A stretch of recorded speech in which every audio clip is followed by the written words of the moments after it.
Welcome to our channel, Listen to My Story. Please like, share and subscribe. My name is Jinny. You can call me Bad Girl if you like. That's what the neighborhood kids called me. I have a long story to tell you. I was the eldest of 5 siblings. My mother died of illness, and my father was crippled in a car accident. He couldn't walk, and he had to use a wheelchair. Seeing my siblings suffer from hunger and poverty was a constant sight at home. My father was depressed.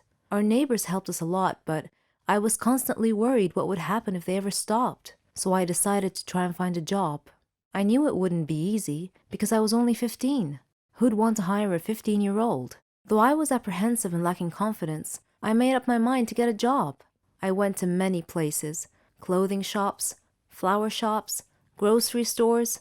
The answer was the same: we're not hiring at the moment. One day, feeling down, I was walking aimlessly with no destination in mind, when suddenly I found myself near a hospital.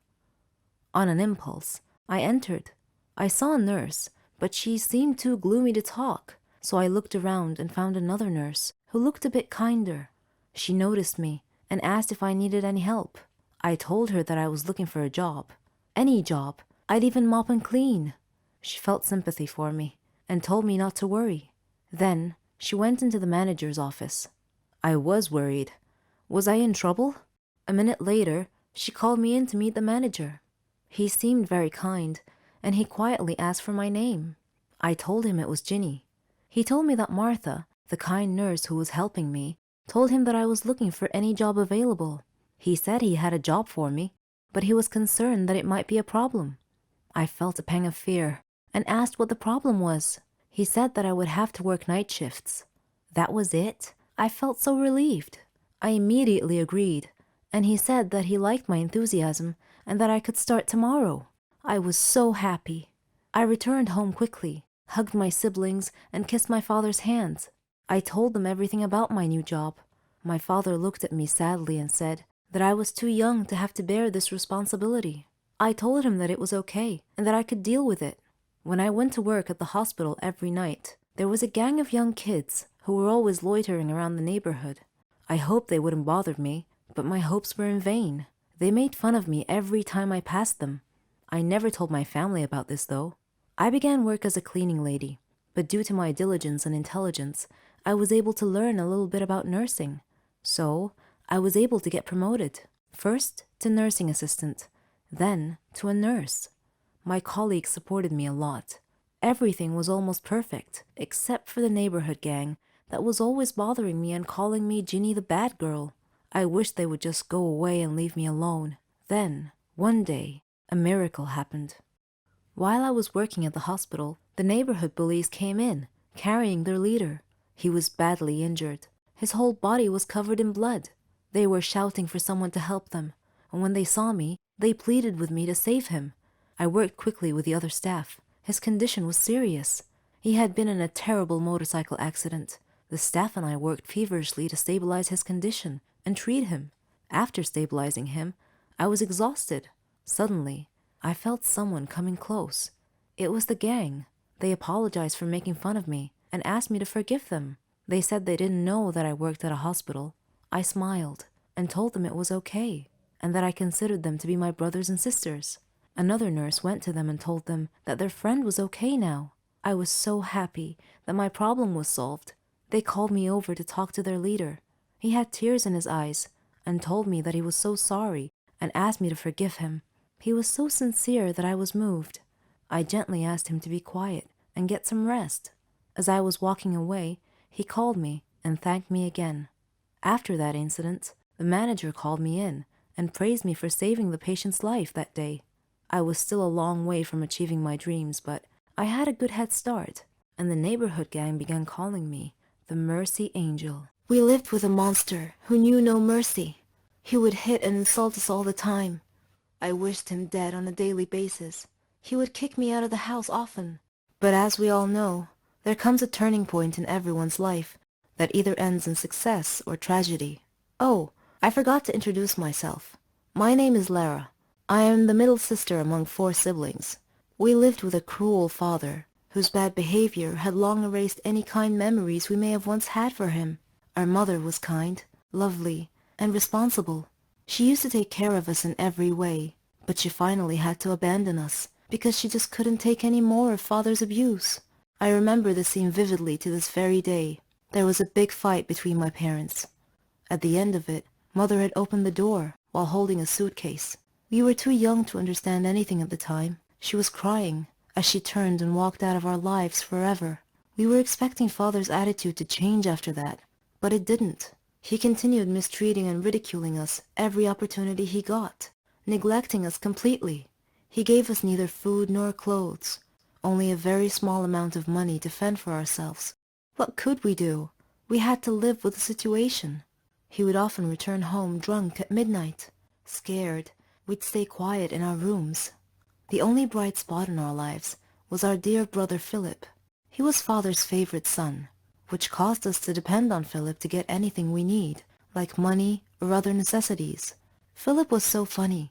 He could make us and even Father laugh.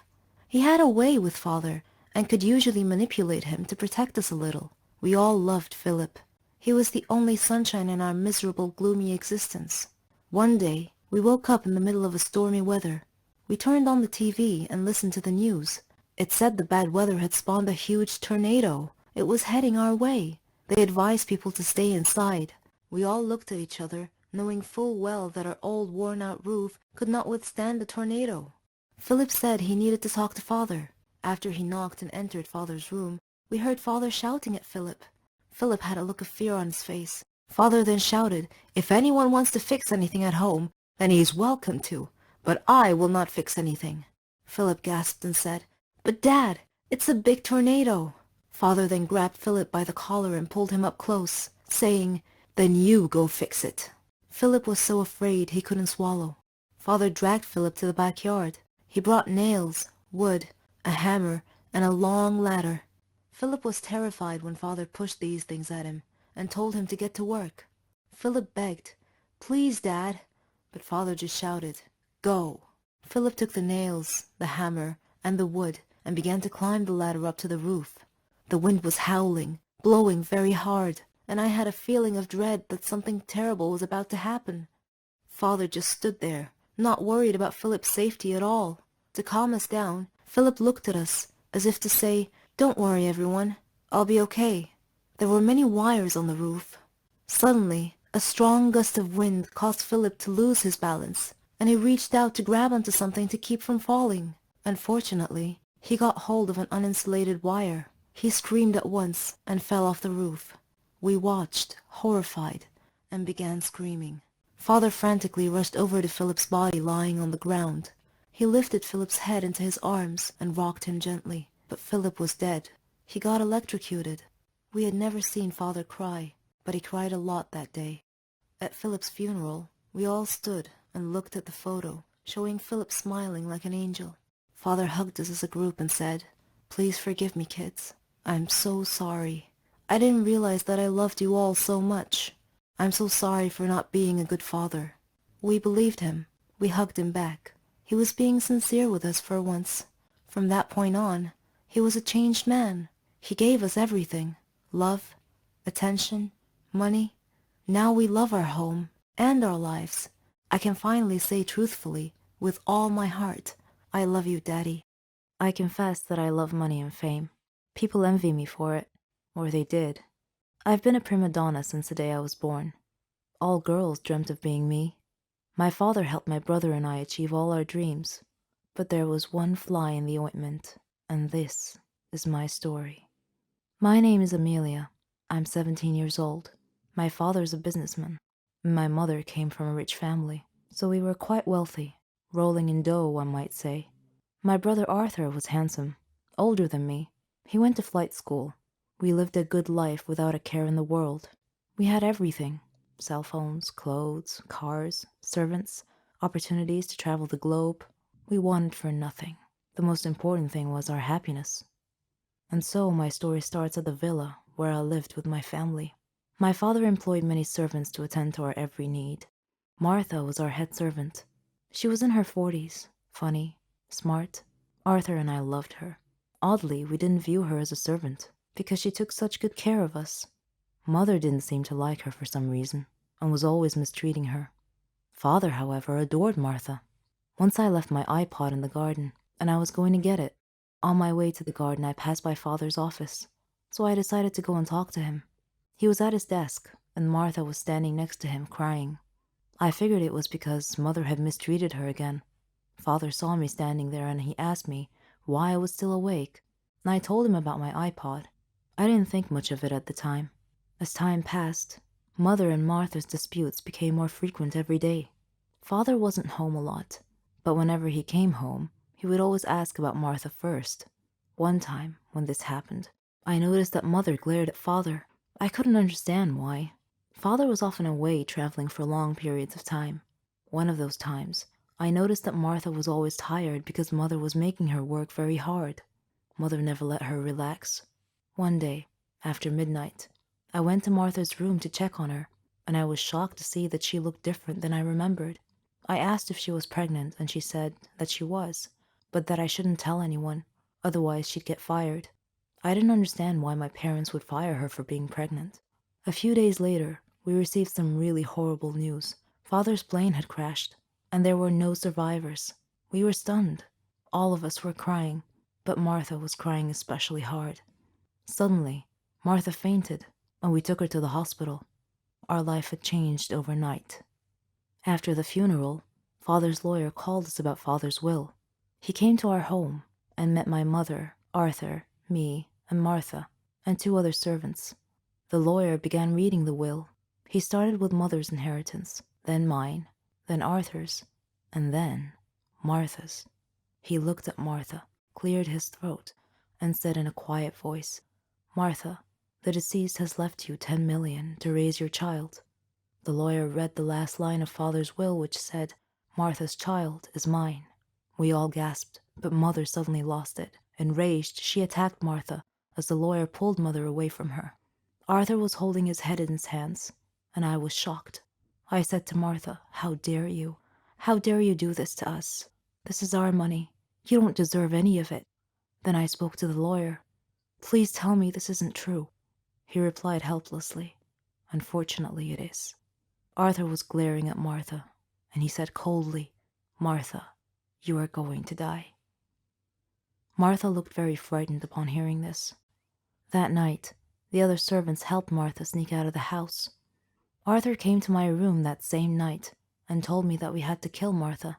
He said he knew where she was, and that her 10 million belonged to us.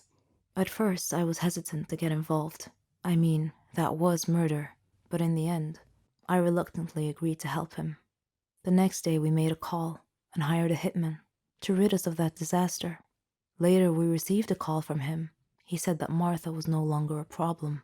We smirked in victory. A few days later, the lawyer came by again. Before he could tell us why he came, we beheld a miracle. Our recently said to be deceased father was walking behind him with a servant holding a child. Arthur and I stared at him in disbelief and shock. Then we looked at each other. Arthur's face had gone pale white as all the blood drained from his face. Father was livid and said to us in an accusing manner, "The moment you thought I was dead and that I left an inheritance for Martha, you immediately arranged to have her killed. I suspected you'd try something like this. It was pure luck that I got back when I did. I missed my flight that day, otherwise I would have been dead now. So fortunately I came back early enough for Martha to call me and tell me about your death threat. When I arrived at Martha's place, she was already dead, but I called 911, and they were able to save the child. Then I immediately called my lawyer to revise my will, to leave half of my inheritance to this child. I felt like I was in an endless nightmare. The police arrived and told us that the hired killer had been arrested and had confessed and told the police that Arthur and I were the ones who hired him to kill Martha. As the policeman was handcuffing us to take us away, I thought about the irony, how Martha was dead, how her newborn baby had survived and was now the richest child in the country, how Arthur and I were going to jail, and how one small fly in the ointment had caused our ultimate fall from grace.